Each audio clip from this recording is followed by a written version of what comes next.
Bienvenue. Il a rompu le silence ce matin, Boni Yayi, Thomas, pour ne pas le dire comme ça, Thomas Boni Yayi, l'ancien chef de l'État béninois, s'est donc prononcé sur la crise électorale en cours au Bénin depuis son domicile à Cotonou où il a convié la presse. Boni Yayi a exprimé sa désolation, appelle son successeur à préserver la paix à travers l'organisation des élections législatives inclusives. Son appel à la résistance a retenti. L'homme appelle le peuple à arrêter le processus électoral en cas d'entêtement du régime de la rupture. Nous vous proposons ici de suivre un extrait de la déclaration de l'ancien chef de l'État béninois, Thomas Boni Yayi. C'est un devoir patriotique et de salubrité nationale de rompre la réserve dans laquelle j'avais choisi de me murer en dépit des provocations et humiliations dont ma famille biologique et politique et moi-même continuons de faire l'objet. Cette gouvernance permanente de musulmans et de provocation instaurée depuis 3 années est montée crescendo avec le vote de la loi sur la charte des partis politiques et le code électoral. Nonobstant la désapprobation par la majorité d'entre vous de ces lois exclusives et génératrices de conflits, le pouvoir en place n'a eu cure de vos protestations et a poursuivi allègrement l'escalade. Nous voilà aujourd'hui, chers compatriotes, dans une situation inédite. Dans notre pays, notre cher pays, où une bonne frange de la population est privée de son droit de libre choix, étant entendu que les candidats qu'elle soutient sont purement et simplement exclus de la compétition électorale. Cette crise que traverse notre commune patrie est une première depuis la fin de notre historique conférence des forces vives de la nation de février 1990. J'ai espéré que tous les gémissements et cris de cœur poussés dans le pays feraient entendre raison au président de la République. J'ai cru que tous les efforts fournis par la communauté internationale allaient convaincre le chef de l'État du risque encouru en optant pour des élections législatives sans la participation de tous les partis politiques qui le désirent et qui, au demeurant, ont accompli les diligences nécessaires. J'ai espéré, enfin, que la profession de foi du président Patrice Talon de vouloir faire participer tous les partis politiques et l'assurance qu'il a donnée aux différentes délégations ayant séjourné dans notre pays dans le cadre de ces élections était véritablement sincère. Hélas, chers compatriotes, il n'en a pas été ainsi, béninoises et béninois. Mes très chers compatriotes, on gouverne pour le peuple. Toutes les difficultés rencontrées tout au long de ce processus devraient pouvoir dissuader le président de la République de continuer sur sa lancée et sa propre logique préméditée. Tout parlement qui découlerait de ces élections ne peut aboutir qu'à une instabilité institutionnelle chronique dans notre pays. Les intimidations, les arrestations, les menaces d'arrestation, les emprisonnements, les interdictions arbitraires de réunion ou de manifestation des opposants, le déploiement et redéploiement dans nos villes et campagnes des chars d'assaut, les mandats d'arrêt non justifiés, la contrainte des opposants à la clandestinité, à l'exil, ne sont pas des solutions à la situation qui prévaut actuellement dans notre cher pays, le Bénin. En tant qu'aîné, ancien président de la République et citoyen de ce pays, il me plaît de dire au président Patrice Talon qu'il n'est pas dans la bonne direction. S'entêter, c'est tourner dos aux idéaux de la conférence des forces vives de la nation. C'est détruire notre héritage démocratique. C'est décrédibiliser et isoler notre pays au plan international. C'est détruire sa légitimité internationale. C'est détruire la paix et la stabilité de notre patrie commune, mes chers compatriotes. C'est inaugurer un cycle de violence inutile. C'est enfin mettre en péril la sécurité et la stabilité dans la sous-région. Plaise à Dieu, le Père Céleste, de nous en préserver et de nous préserver du pire. En conséquence, J'en appelle au sens élevé de l'État et de responsabilité du président de la République, M. Patrice Talon. Je l'invite à prendre toute la mesure de la gravité de la présente situation, qui ne nous honore guère, et à arrêter le processus électoral en cours. Qu'il puise la bonne formule dans le riche arsenal juridique à sa disposition pour juguler la crise. Ce faisant, le président aura contribué au renforcement de la démocratie, à la préservation de la paix, aura réussi à éviter des lendemains douloureux, véritablement douloureux à notre peuple. J'en appelle également au professionnalisme des forces de défense et de sécurité que je connais bien dans toutes leurs composantes, qui ont fait le serment de défendre à tout prix la démocratie et l'état de droit, de mettre fin aux exactions, aux persécutions, aux arrestations arbitraires, intimidations et menaces sur les populations, ces dernières qui ne défendent que leurs droits constitutionnels. Ne nous trompons donc pas de cible, chers compatriotes. Je formule les mêmes vœux ou les mêmes souhaits à l'endroit de notre justice et sollicite son impartialité totale. En effet, la légitimité excède toujours la légalité. Il ne saurait y avoir d'élections législatives au pays de Béanzé, Kaba, Biogera, sans l'opposition. Mes très chers compatriotes, il ne saurait y avoir d'élections législatives au pays de Béanzé, Kaba, Biogera, sans l'opposition. Mes très chers compatriotes, il ne saurait y avoir d'élections législatives au pays de Béanzé, Kaba, Biogera, sans l'opposition. Ensemble, dans la cohésion nationale et dans un sursaut patriotique, gagnons le pari d'un Parlement inclusif pour garantir la stabilité, la paix, la prospérité partagée et l'avenir radieux de notre patrie commune, le Bénin. Saturnin Djassou, vous étiez ce matin au domicile de Boni Yayi, c'est dit, donc vous aviez eu l'occasion de voir de visu Boni Yayi. Quel type de Boni Yayi avez-vous vu? Un Boni Yayi qui, visiblement, même si il essaie d'afficher un calme, laisse transparaître une certaine colère.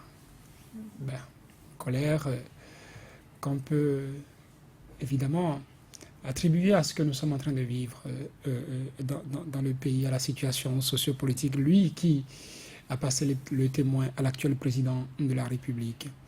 Quelque part, il a dit, peut-être que je ne vous ai pas proposé d'essayer, peut-être que c'était dedans, parce que quand ça passait, je n'étais pas trop en train de suivre. Il faut avoir écouté la vingtaine. On ne vous a proposé que 6 minutes d'une intervention qui a fait 20 minutes, parce qu'il s'en est 12h43 minutes, quand Boni Yayi a pris la parole. Il finissait son allocution, son discours à 13h03 minutes précisément. Donc, quelque part, déjà, il disait que depuis 3 ans, il s'est refusé de parler pour ne pas perturber celui qui est à la tête du pays, pour avoir été dans ses fonctions. Il sait certainement ce que ça vaut, avoir la possibilité de ne pas être perturbé par des interventions de personnes pas des moindres comme l'ancien président de la République, et qu'il a tenu à garder le cap malgré toute forme de provocation. Il parlait de sa famille biologique, sa famille politique et lui-même. Il y a quelques faits de l'actualité qui pourraient corroborer ces mots qu'il utilise, ces propos qu'il utilise. Et nous, dans notre rôle de journaliste, ne pouvons tout diffuser. On ne peut que vous proposer ce qui pourrait être à l'antenne. Et je ne voudrais pas aussi me faire le devoir de répéter ou de porter sur notre antenne des propos qui pourraient m'amener à étayer davantage ce côté que j'évoquais de personnes qui à peine cachaient sa colère. Et voilà ce que je fais diplôme. Boni Yayi donc était plus dans l'officiel, tout le calme en ce genre de circonstances. Le châtien de où enfin Boni Yayi attendu officiellement sur la crise électorale. Boni Yayi a fini par réagir et sa réaction n'est pas loin de celle que nous connaissons déjà, pas d'élection législative sans opposition. Et vous l'avez entendu, il n'y aura pas d'élection au pays de Benzin, de Bioguera, de Kaba sans l'opposition. Et je crois qu'il a répété 3 fois. Il a répété 3 fois pour dire que ils sont décidés à dire qu'il n'y aura pas effectivement d'élection. J'entendais un membre donc de l'opposition dire, quand nous disons qu'il n'y aura pas d'élection sans opposition, c'est pas parce que nous voulons semer de troubles dans le pays, c'est pas parce que nous voulons donc faire de tapage entre autres, mais nous disons qu'il n'y aura pas d'élection tout simplement, et vous allez constater qu'il n'y aura pas d'élection sans l'opposition. Je ne sais effectivement pas ce sur quoi il compte, mais je sais dans mon fort intérieur que il est quand même clair quand nous parlons d'élections législatives, c'est quand même la représentation nationale. Nous parlons de ceux qui iront à l'Assemblée nationale représenter le peuple béninois. Mais on vous dira que mais les deux formations, ce sont des Béninois qui sont sur les listes. Tout à fait, ce sont des Béninois qui sont sur les listes. Mais lorsque vous excluez, même si c'est 1% de cette population-là, même si c'est 1% que vous empêchez d'exprimer leur soutien à leur candidat, mais c'est dangereux. Ce n'est plus la représentation du peuple. Nous n'allons pas à une élection présidentielle. Encore qu'à l'élection présidentielle, il faut que le gagnant, même si c'est deux camps qui, je suppose, appartiennent à un même clan ou à une même famille politique, il faut qu'ils aient au moins 98% pour qu'on puisse dire, écoutez, effectivement, celui-là, il mérite effectivement le fauteuil présidentiel. Donc, un KO à 98%, parce que lorsque vous devriez, ou vous avez peut-être légèrement 50% des suffrages exprimés, alors qu'on sait qu'il y a des milliers qui sont à la maison et qui n'ont pas exprimé leur suffrage, je dis encore que là, c'est dangereux. Mais ici, nous sommes à une élection de liste, nous parlons des élections où le peuple doit, de proximité, où le peuple doit désigner ses représentants au Parlement.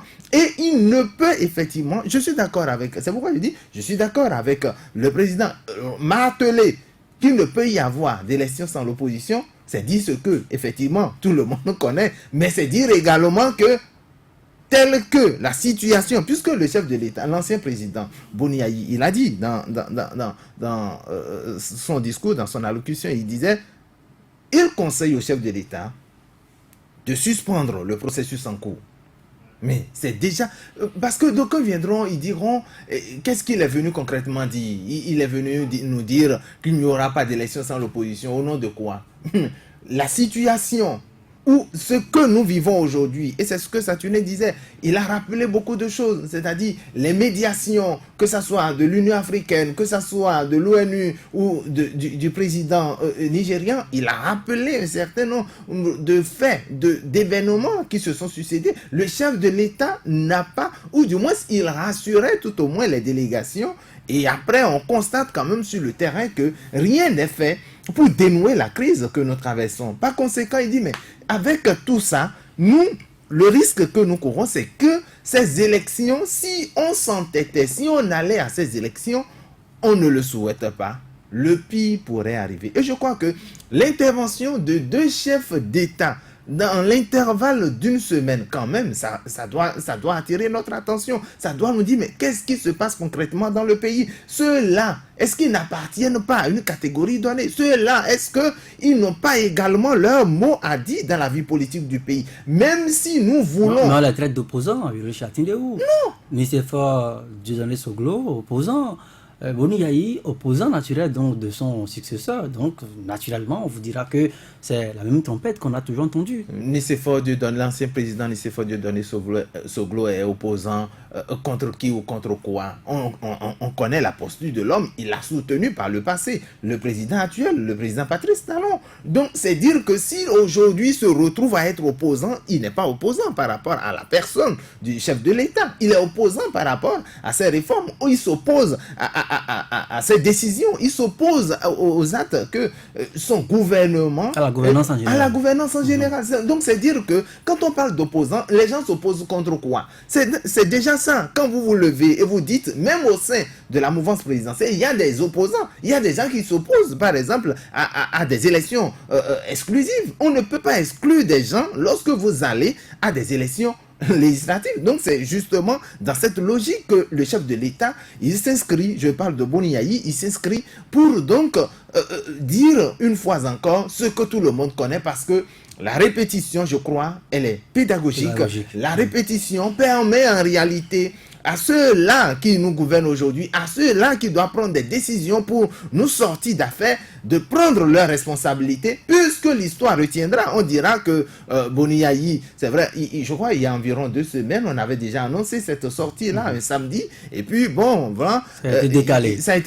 Ça a été décalé. D'aucuns ont estimé que, vu la situation à l'époque et vu également les négociations en cours, on peut toujours attendre, on peut négocier, on peut attendre que ces négociations échouent d'abord avant qu'il ne parle, parce qu'on sait également son poids politique aujourd'hui. C'est vrai, il était hier au pouvoir, aujourd'hui il est à la touche. On sait que constitutionnellement il ne peut plus aller à une élection présidentielle, mais on sait également ses soutiens, ceux qui le soutiennent aujourd'hui. On sait qu'il fera certainement mal des gens. Quand on avait parlé dans ce pays lors du vote du code électoral, on avait dit que les anciens présidents, on avait exclu certaines personnes. Mais finalement, on a laissé tout à fait, parce qu'il était dans le jeu, on le voyait venir, Donc on se dit, est-ce que ce n'est peut-être pas pour les mêmes raisons? Parce qu'on se dit, à vouloir accepter tout cela dans le jeu, est-ce qu'on ne serait pas... Ils feront mal. Gabin, Azoman, Thomas Boni Yayi, qui a maîtrisé quand même sa colère, Saturne Diossou quand même a réussi à déceler cette colère en lui. Il n'a pas laissé transparaître cette colère, il a parlé au peuple béninois. Et quand Ulrich Chatineau demande sur quoi comptent ses opposants, je suis tenté de dire que Boni Yayi a répondu, parce qu'il a appelé le peuple à la résistance et à arrêter le processus en cas d'entêtement du régime de la rupture. Oui, je pense que le peuple, peut essayer de faire résistance par rapport à la situation, parce que nous l'avons dit plusieurs fois sur ce plateau. Bien entendu, élection législative sans opposition, ça n'a pas de sens dans un pays comme le Bénin où on parle de démocratie. Et Boni Yayi, qui a été dans la même fonction que Patrice Talon, n'a jamais organisé une élection législative en écartant l'opposition. Donc, c'est de bonne guerre qu'il prenne la parole après avoir été longtemps silencieux sur la situation. Et j'estime que oui, on a toutes les fois entendu l'opposition dire qu'il n'y aura pas élection sans elle, mais on ne sait véritablement pas quelle sera la formule ou quel sera le mood opératoire de cette opposition pour empêcher qu'il y ait donc une élection législative sans elle.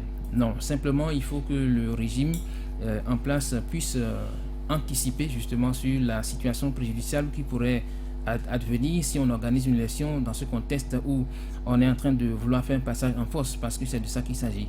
Il faut simplement que les discours, parce que le discours qu'on a entendu du président Boni Yayi n'est pas un discours quand même de nature à jeter de l'huile sur le feu. C'est un discours apaisant de mon point de vue, et en temps normal qui rejoint d'ailleurs tous les discours qu'on a entendus et qui montre qu'effectivement on ne peut pas remettre en cause les acquis de la démocratie en organisant une élection de ce type, puisque nous avons compris que justement il y a, qu'on redoute jusqu'ici, une élection dans laquelle on va affronter l'opposition. C'est de ça qu'il s'agit, et je pense qu'en réalité une élection dans laquelle on n'a pas en face un adversaire, lorsqu'on finit cette élection, on ne va éprouver aucune satisfaction. Justement, aller représenter un peuple après avoir été élu dans ce contexte, ce n'est pas normal. Et je crois que Boni Yayi, qui a eu également attiré l'attention de nos autorités sur la question, normalement doit être écouté. C'est vrai que beaucoup de personnes ont parlé sans pour autant avoir le sentiment d'être entendu, écouté par le chef. Boni Yayi rappelle quand même qu'il s'exprime en tant qu'aîné. Oui, il s'exprime en tant qu'aîné. C'est-à-dire qu'il a quand même organisé 3 élections législatives au Bénin en 10 ans. Et donc, quand on prend ce palmarès qui est à son actif, je pense qu'il est bien fondé pour tenir ce discours qu'il a tenu aujourd'hui, et qui normalement devait inspirer son jeune frère, président Patrice Talon, qui aujourd'hui est en train de vouloir faire les choses autrement, parce que c'est en réalité de ça qu'il s'agit. On a voté des lois et qui finalement sont en train de remettre tout en cause. Et donc lui-même qui avait été pendant longtemps, lui-même qui a eu le temps de nous dire qu'il sera très très navré de savoir qu'on va organiser une élection sans l'opposition, n'a rien fait malheureusement pour essayer donc de nous éviter la chose. Et donc aujourd'hui il est important qu'on puisse quand même demander à nos autorités, notamment celles qui sont en charge d'organiser les élections, de pouvoir faire encore avec les discours qui qui se font entendre pour amener nos autorités à faire prévaloir le calme et la tranquillité, parce que il a rappelé, dans un contexte où on voit des chars circuler un peu partout, ce qui n'est jamais arrivé d'ailleurs, parce que les chars ne sont pas faits pour être positionnés dans des coins de rue. Il a parlé de privation de liberté, il a parlé des populations qui sont empêchées de manifester, tout ça qui vient donc corroborer la volonté manifeste du régime de pouvoir opérer un passage en force. Il va falloir qu'on fasse vraiment attention, parce que ce qui va arriver après une élection sans l'opposition, c'est ça qui est à redouter. Et il est important également que... Justement, quand vous parlez donc d'après, si l'élection a lieu le 28 avril prochain, Boni Yayi craint une certaine instabilité institutionnelle. Oui, parce que si on réussit à organiser cette élection sans l'opposition, effectivement, qu'on installe les 83 députés, est-ce que l'opposition qui n'aura pas été de la partie va rester tranquille et observer? C'est de ça qu'il s'agit. Est-ce que le peuple qui sera mécontent de cette situation va toujours regarder? C'est de ça qu'il s'agit. Donc il faut qu'on puisse quand même essayer d'observer tout ça en face, de voir la réalité en face, pour ne pas remettre en cause la paix, la tranquillité qui a caractérisé ce pays, parce que le Bénin a été un modèle en termes de démocratie. Donc si aujourd'hui on peut nous organiser une élection sans l'opposition, c'est que fondamentalement on remet en cause ce label-là qui a été salué de par le monde entier. Et donc moi je pense que Patrice Talon, qui dit que lui qu'il voudrait se faire porter en triomphe au terme de son mandat, je pense que ce n'est pas en organisant une élection sans l'opposition qu'il va pouvoir quand même avoir le peuple qui va pouvoir lui jeter des lauriers au terme de son mandat. Et donc là-dessus, il est important qu'on puisse quand même se raviser encore, parce que le temps de le faire n'est pas encore passé. Remettre en cause le processus qui est en cours, l'arrêter systématiquement pour penser les choses, c'est de ça qu'il s'agit. Il faut y penser véritablement. Saturnin Djassou, Boni Yayi qui intervient, nous restons collègues, parce qu'il a évoqué notamment les affaires, les intimidations, les arrestations, la balade des chats dans la ville de Cotonou, Porto-Novo et partout ailleurs. On a suivi un peu la gestion faite de la crise algérienne par l'armée, puisque Boni Yayi a insisté notamment sur le professionnalisme des forces de sécurité. Alors, est-ce que vous pensez que, puisqu'il a dit qu'il connaît bien l'armée, les composants de l'armée, est-ce que vous pensez que son appel peut être entendu par les forces de sécurité? Je souhaite qu'il soit entendu dans un sens et non dans un autre. Beaucoup disent, oui, un discours qui appelle à l'apaisement. Il faut lire entre les lignes. Il faut analyser des mots qui sont utilisés. Lorsque Boni Yayi parlait de l'armée, dans la salle, je retenais mon souffle. Il rappelait à l'armée son devoir de protéger qui? De protéger les populations, de protéger la démocratie. C'est comme s'il insinuait que ce qui se passe actuellement, l'armée devrait savoir qui défendre et qui combattre. Il n'a pas hésité à lâcher le mot quelque part dans son discours quand il dit « ne vous trompez pas de cible ». Comme pour dire à l'armée que ce qui se fait peut-être actuellement, les arrestations qui sont en cours, ceux qui sont en train de manifester qu'on va disperser, quand il interpelle la justice pour demander à la justice de faire son rôle en toute impartialité, c'est comme pour s'il insinuait que ceux-là contre qui on s'acharne aujourd'hui ne sont pas ceux-là contre qui on devrait s'acharner. C'est pourquoi je dis, quand on cherchera à décrypter des mots, on se retrouvera à dire des choses qu'on n'aurait souhaité pas dire sur nos entêtes. Je ne voudrais pas aller loin. Cette armée, oui, fait partie du peuple. Nous avons connu dans ce pays quelqu'un qui est un général ou qui a été un général. Nous avons encore dans nos archives de ses propos.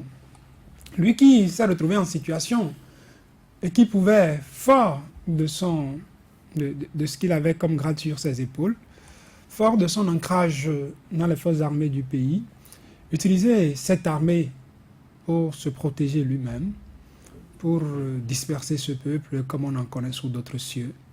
Il n'a pas fait. Quand bien même on lui jetait des pierres, il n'a pas fait. Et aujourd'hui, nous sommes comme dans un autre tournant, où les forces armées sont appelées à faire face à qui? À faire face à la population. À la population qui, quelles que soient les armes peut-être qu'elle aurait, n'aurait pas des armes aussi puissantes. Il n'y aurait pas armes égales entre l'armée et la population. D'ailleurs, même il y a eu des appels à manifestation avec des mouchoirs, mais voilà. On a entendu ça. Peut-être que les mouchoirs aussi sont des armes. Les mouchoirs peuvent être aussi des armes. On ne saura le dire. Donc, quand on se retrouve dans cette situation, on réfléchit beaucoup. On réfléchit beaucoup quand on a une arme à main, quand on veut tirer. On réfléchit beaucoup. Et derrière ça, on a des ordres qu'on reçoit de la hiérarchie. Qu'est-ce qu'il faut faire? Est-ce qu'il faut suivre la hiérarchie? Ou est-ce qu'il faut... Vous avez écouté la dernière fois des hommes en uniforme supplier presque un ancien président de la République lui demandant essayez de retourner à la maison parce que quand vous sortez, il y a du monde qui vous suit. Et quand il y a du monde qui vous suit, nous, la mission qui a été donnée, c'est qu'on puisse assurer la sécurité et tout ça. Vous nous mettez en difficulté, en quelque sorte. C'est parfois... pas de gaieté de cœur, pas avec gaieté de cœur que nous assistons à ce que nous voyons dans le pays. J'espère qu'on trouvera le juste milieu. Et j'espère qu'avant qu'il n'y ait escalade, s'il devrait y avoir escalade, et ce que nous ne souhaitons pas, qu'on trouvera le mécanisme. Vous voyez, ce soir, je parle difficilement. C'est vrai. Il faut chercher ces mots. Chercher les mots, ça c'est vrai. Et tout le reste. J'espère qu'on saura tirer notre épingle du jeu. Et en même temps qu'on le dit, on se demande si l'espoir qu'on a, on aura des chances de pouvoir voir cet espoir être concrétisé.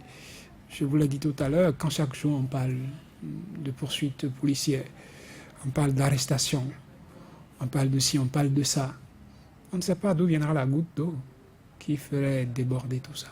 Et on croise les doigts. Parce qu'on ne souhaite pas ça pour notre pays. On ne souhaite pas ça pour notre pays. Quand ça va arriver, ceux qui ont les moyens d'aller en exil iront en exil. La grande masse... Les gens comme Kazimi, ils vont peut-être retourner dans leur Agonli. Pour être des exilés peut-être à Agonli. Pour le moment, en garde à vue. Et tout le reste, c'est pour dire que ceux qui nous dirigent, d'une manière ou d'une autre, sont à l'abri. Hein? On ne voudra pas aller arrêter Boni Yayi comme on viendrait arrêter un Kazimi Ikpeyo, comme on en a connu ce matin, ou comme on viendrait arrêter un Saturne. On n'ira pas chez ceux-là comme ça. Donc, sachant que l'objectif, c'est de protéger le Béninois le plus vulnérable. Et quand on constate qu'on est en situation de remettre en cause sa paix, sa quiétude, de bouleverser son environnement dans lequel il est, qui lui permet de vaquer à ses occupations, il faut toujours savoir comment faire pour lui éviter ça. Alors, de toutes les façons, Boni Yayi espère quand même que l'armée béninoise puisse aller encore une fois, comme elle sait si bien le faire, à l'école de l'armée algérienne. Nous avons suivi en cours de semaine le général des forces armées algériennes qui a appelé à la protection des citoyens notamment. On a également vu au Soudan l'armée qui protège pratiquement la population contre une autre faction, toujours les policiers. Alors, vous, Ulrich Chatindeou, Boni Yayi qui a parlé, ça va changer quoi finalement dans le débat actuel? Boni Yayi a parlé. Boni Yayi a effectivement parlé. Qu'est-ce que ça va changer? Je dirais que ce que ça change déjà, c'est déjà dans les mentalités. C'est déjà dans les mentalités parce que, vous savez, Boni Yayi, c'est un leader. Et quand un leader parle, il parle d'abord pour ceux qui sont avec lui, ceux qui l'accompagnent, ceux qui l'écoutent, ceux qui continuent de croire en lui. Donc, je crois que ce message, c'est d'abord pour ces militants. Ça change déjà quelque chose dans la tête des militants qui savent désormais que il n'y aura pas d'élection sans opposition et qu'ils doivent donc aller dans le sens ou la direction de leur mentor. Et l'autre chose, c'est déjà quand même cet appel au chef de l'État. Au chef de l'État, c'est vrai, le chef de l'État peut ne pas considérer, parce qu'il a également dit au cours d'une sortie, c'est pas toutes les propositions, c'est pas toutes les recommandations qu'on prend en compte, c'est pas avec toutes ces recommandations qu'on travaille, qu'on fonctionne. Par conséquent, il aura certainement attiré ce qu'il peut tirer donc de cette sortie. Mais le plus important, c'est aussi la communauté internationale, puisque n'oubliez aussi pas, Boni Yayi est dans les rouages de l'Union africaine pour avoir dirigé pendant un an l'institution panafricaine. Vous savez, cette cote de popularité qu'il a à l'international. On continue de solliciter jusqu'à ce jour Boni Yayi pour des élections dans d'autres pays. Donc c'est déjà un message qu'il envoie à ceux-là. Peut-être qu'il a compté, ou il se disait, bon, avec la médiation de ceux-là, la situation, on peut donc renverser ou on peut changer les choses. Mais ça n'a pas marché. Donc, avec les négociations, puisque ceux-là également lui mettront la pression pour dire, écoute, tu as été un ancien président et tu sais comment ça fonctionne. Lorsque tu sors, ça peut déranger le pouvoir ou la gestion du pouvoir de l'autre. Par conséquent, ne sors pas pour le moment. Nous allons gérer la situation. Nous allons contrôler la situation. Est-ce que Boni Yayi n'a pas raté le coche, hein, comme on le dit, en refusant presque d'aller au palais de la Marina quand on tentait quand même de l'inviter, comme Nicéphore Soglo qui est allé au palais 2 fois. Vous avez parlé de Nicéphore Soglo. Il est allé 2 fois. Il est allé faire quoi? Discuter avec le chef de l'État. Non, mais il est allé écouter la vérité, la version du chef de l'État. Je dirais simplement que c'est ça. Parce qu'il lui-même, il a dit. Il est allé voir le chef de l'État. Il est revenu, il a dit, bon, avec tout ce que moi j'ai entendu du président de la République à l'issue donc de ces négociations, je ferai le point aux citoyens. Il a fait le point, mais avec la communication de la présidente, je dirais en griffe, ou des communicants du chef de l'État, bon, on a compris que c'est tout le contraire. Celui qui a négocié avec l'ancien président, les 2 chefs d'État qui ont échangé, l'un sort pour faire son point, on dit que c'est pas vrai, c'est pas ce que le chef de l'État a dit. Et chose bizarre, quelques jours après, le président lui-même sort pour dire qu'il est en déphasage avec tout ça, que le processus continue. Il est certes gêné, mais le processus suit son cours. On ira aux élections avec les 2 listes. Or, avec l'ancien président, lorsqu'il était à la première rencontre avec le chef de l'État, il était dit qu'on allait simplement retourner à l'ancien cours. Selon les propos rapportés selon les propos, justement, mais vous aussi, vous commencez pas à prendre des gants. Selon les propos rapportés, puisque vous et moi n'étions pas à l'audience. On n'était pas à l'audience, justement. Mais lui, il nous donne cette version des faits, mais quelques jours après, on constate le contraire. Mais je crois personnellement que ça me gêne. Donc, Boni Yayi, qu'est-ce qu'il ira? Il ira aussi écouter la version du chef. Il ira écouter sa version des faits. Le chef de l'État l'inviterait certainement à dire à ses militants que rater une législative, c'est pas encore la fin du monde, qui se prépare peut-être dans 4 ans ou dans 8 ans, on ne sait encore à quel moment. Voilà, pour des élections ultérieures, parce qu'on ne sait à quand on va organiser les élections, puisque cette législature, on suppose la 8e législature est composée de députés de la mouvance qui vont là-bas, ils refusent la constitution et disent nous en avons encore pour peut-être 8 ans, ou du moins on va prolonger nos mandats juste pour des élections couplées. Vous me rappelez le Parlement égyptien. Actuellement, le débat de la révision est en cours là-bas. Même au Mali, le débat de la révision est en cours. Mais comment est-ce qu'on procède? Quelle est la méthode, j'allais dire, le chemin, le processus à suivre? Mais c'est de ça qu'il est question. Aujourd'hui, vous avez vu les anciens présidents. Je me demande si le président Kérékou était encore là, qu'est-ce qu'il allait dire? Non. Ça me fait sourire. Ça me fait sourire parce que je me dis... Et pourtant, nous parlons d'un sujet très sérieux. Non, je vais vous dire pourquoi ça me fait sourire, parce que j'ai dit... Vous décalez partout. Non, c'est pas du décalé, parce que je me dis, si le général était encore en vie, je suppose peut-être un peu malade, la situation actuelle allait le précipiter dans sa tombe. Vous m'excusez, parce que... Oui, ça tenait. Vous parlez du général, ça m'a rappelé celui-là avec qui j'ai eu, est-ce qu'il faut dire le privilège, j'ai eu l'occasion de discuter la dernière. Parce que quand on sent qui a pris la demeure, on écoute certaines voix. On appelle les sages de la République, on appelle certaines personnes qui ont vécu, qui ont été des artisans à des moments importants, à des moments décisifs de notre histoire.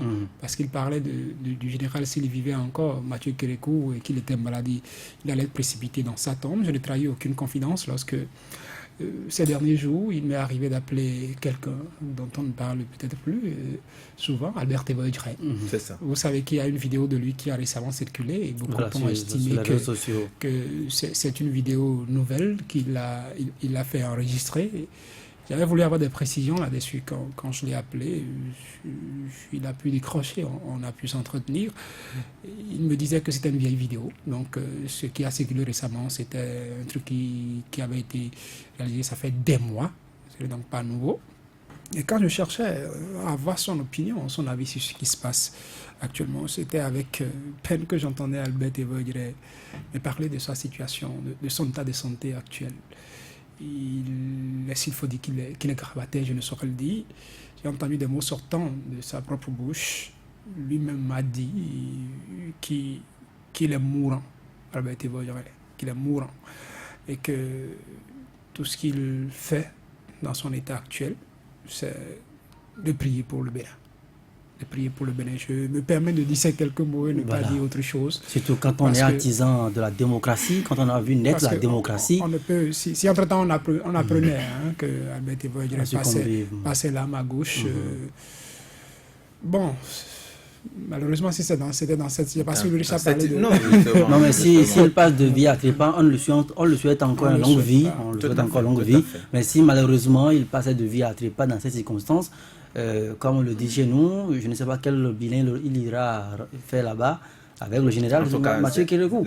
Cette question n'est pas d'actualité. Avec Bernardin Cardinal. Voilà, parce que la démocratie, on souhaite encore longue vie, voilà, à ces patriarches dans la République. Alors, Gabin Azoman, je posais la question à Richard Atino tout à l'heure. Boni Yayi qui appelle notamment les masses laborieuses à se tenir prêtes pour arrêter le processus. Mais est-ce que vous avez l'impression que Boni Yayi sera suivi exactement? Est-ce qu'on ne veut pas considérer ces propos également comme des propos qui viennent jeter de l'huile sur le feu? Non, quand on sait que Patrice Talon a déjà demandé qu'on ne puisse pas mettre le feu au pays, même s'il y a l'autre qui vient dire qu'il va brûler les gens. Non, ce propos, on peut l'analyser autrement. Quand il dit au peuple de s'attendre, de se tenir prêt, on peut le décrypter autrement. Se tenir prêt ne veut pas dire faire dans la violence, parce qu'on peut résister dans la paix, dans la quiétude totale et obtenir justement gain de cause. Il y a des gens qui ont été adeptes de la non-violence, mais qui ont réussi à obtenir des choses pour leur peuple. Donc je pense que le peuple à qui on demande de se tenir prêt doit comprendre ce message autrement. Ce n'est pas faire de la violence, ce n'est pas faire des troubles à l'ordre public, c'est demander justement ce qu'on a de droit en étant dans la légalité, en étant justement dans la dynamique d'utiliser les instruments juridiques qu'il faut pour pouvoir y arriver. C'est de ça qu'il s'agit. Et donc moi je pense que ce n'est pas un propos pour jeter de l'huile sur le feu comme on peut le penser. Résister, c'est se tenir debout pour dire non à la violation donc de la liberté publique, à la violation de la liberté qu'on a de pouvoir exiger de l'autorité bien ce qui relève de son droit. Et c'est de ça que moi je parle. Et il faut que le discours du chef de l'État, Boni Yayi, puisse quand même parvenir à acquis des droits et que cela soit étudié et pris à bon escient, parce que le fait de ne pas écouter tous ceux qui parlent et de considérer qu'on est le seul intelligent dans une république, le seul de considérer que on est une frange d'intelligence dans la république, c'est ça qui finalement va quand même amener la chose à dégénérer, et on ne le souhaite pas, parce que c'est en réalité ce qu'il faut demander. Il faut demander au peuple de rester dans la vigilance et de demander à ce que son droit soit respecté, parce que c'est du droit du peuple de pouvoir demander qu'il y ait une élection dans laquelle il a le droit de pouvoir choisir. Ici, et puisque vous parlez ne s'impose pas encore. Puisque vous parlez du peuple tout le temps, tout le monde se replie finalement sur ce peuple-là, je voudrais que vous puissiez analyser le profil de ce peuple-là.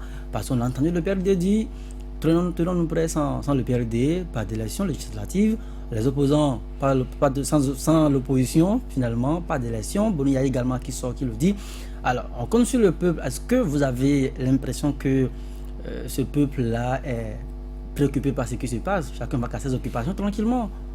Non, je pense que le déclic peut arriver à un moment donné parce que, figurez-vous, en 89, c'est ça, hein, si le général Mathieu Kérékou a dû accepter qu'on aille à la conférence des forces vives, c'est parce que le peuple, à un moment donné, a joué un certain rôle. C'est parce que, à un moment donné, les travailleurs, les masses laborieuses ont su jouer un rôle déterminant. Et donc, comparer ce peuple à l'autre peuple-là, on peut rapidement penser que oui, quelque chose peut arriver de ce même peuple-là. Ce n'est pas un peuple qui certainement dort comme on peut le penser. Et donc là-dessus, la situation étant critique, étant donné que elles sont nombreuses, ces populations qui ne digèrent pas la situation qui prévaut actuellement, et ces populations qui certainement seront épaulées par les acteurs de l'opposition, en son temps, on pourrait assister à quelque chose qui peut justement renverser la tendance et nous amener à voir un Bénin qui va peut-être retrouver ses énergies, ses esprits pour que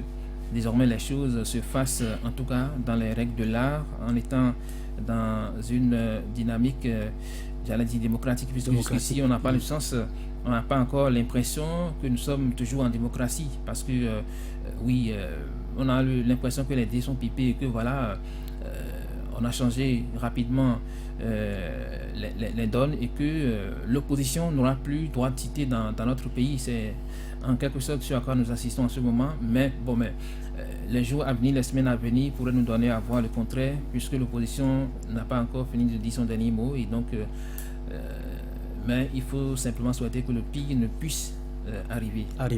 Statina Yassou.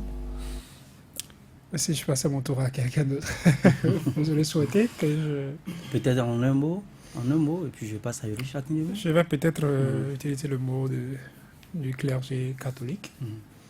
Continuez à prier pour le Bénin. Je rappelle que le Trident Pascal a commencé et que la conférence épiscopale du Bénin nous a exhorté à redoubler de prières. À intensifier la jeûne et prière. La prière pour notre pays, le Bénin. Faisons-le. Ça changera peut-être quelque chose.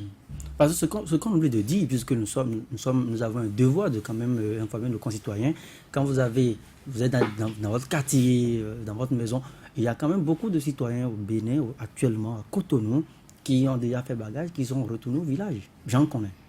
Qui ont dit, je ne veux pas rester en ville jusqu'au 28. Par conséquent, ils rentrent d'abord au village. Ça voudra dire que la psychose est vraiment généralisée. Le châtillez-vous sur la même question, ce peuple-là, qu'est-ce qu'on doit faire actuellement? Les évêques ont demandé d'arrêter de manger, de boire tout le temps, d'intensifier la jeûne et prière pour qu'on puisse sortir d'affaires. Et certainement, Dieu répondra à notre prière. Dieu répondra à notre prière. Je sais que Dieu aime beaucoup le Bénin. C'est vrai, on dit Dieu aime le Bénin, Dieu aime le Bénin. Est-ce que Dieu n'aime pas aussi les autres nations? Oui, Dieu aime tout le monde. Mais un peu comme Dieu a aimé Israël, Dieu aime particulièrement le Bénin. Et Dieu, vous allez constater, Dieu va nous sortir d'affaires. Les choses... Qu'est-ce que vous faites pour que ça puisse arriver rapidement? Est-ce que vous avez jeûné aujourd'hui, par exemple? Est-ce que vous avez jeûné? Écoutez, ce n'est pas dans le sacrifice, ou du moins, ce n'est pas dans ce que nous faisons. Dieu, à un moment donné, vous savez ce que Dieu a dit pour sauver Israël de la captivité de 400 ans. Dieu a simplement dit, j'ai entendu les cris de mon peuple. Dieu n'a pas dit, j'ai constaté qu'ils sont en train de jeûner. Si c'est jeûner, pendant longtemps, les gens ont jeûné. Pendant longtemps, les gens ont jeûné. Mais cela devrait faire 400 ans, mais finalement, 30 ans supplémentaires. Donc, je crois qu'à un moment donné, c'est parce que Dieu a dit, il faut arrêter l'hémorragie. Il faut maintenant que ça s'arrête. Dieu a dit, écoutez, je descends moi-même pour libérer mon peuple. Donc Dieu va descendre. Dans cette crise actuelle, Dieu va descendre et arrêter la solution. Les choses au Bénin. C'est ce que vous voulez dire. Le richesse reste attaché à son plat d'attaché. Oui. À son plat d'omelette.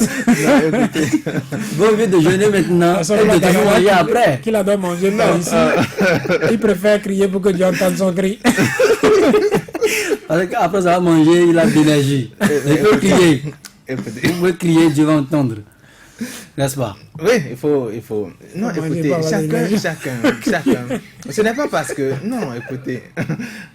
Chacun Chacun avec sa manière de communier, de Avec- communiquer avec, avec son Dieu. Père. Voilà. Voilà. Donc, je pense... Vous savez, c'est pourquoi je vous disais tout à l'heure, vous n'avez peut-être jusque-là pas vu le peuple, par exemple, réagir. Je prends le cas encore du peuple. Vous posiez tout à l'heure la question Oui, au peuple. rapidement, Ce pas peuple-là, fini. ce peuple-là. Oui, je vous l'ai dit, le peuple attend également le son de cloche de ses leaders. Nous n'allons pas nous lever parce que, bon, nous avons le sentiment d'être brimés. Le son de, ou c'est-à-dire le signal, ou le top, ou enfin, le directive mot des d'ordre, leaders, voilà, voilà, le mot des d'ordre leaders. des leaders. Le mot d'ordre de non-violence des leaders. Parce que quand vous dites mot d'ordre... Oui, de non-violence. Écoutez, de Ouais. non-violence. De manifestation naturellement. pacifique. Non, quand je dis, c'est ça, Quand la on dit- conduite à tenir.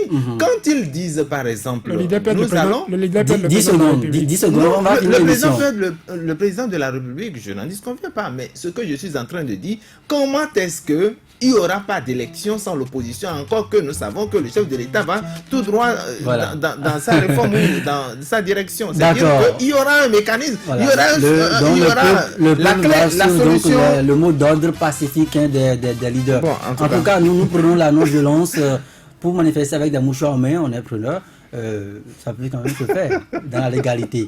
Voilà donc, ça en est fini pour le compte de cette émission. L'intégration Ouais. encore demain.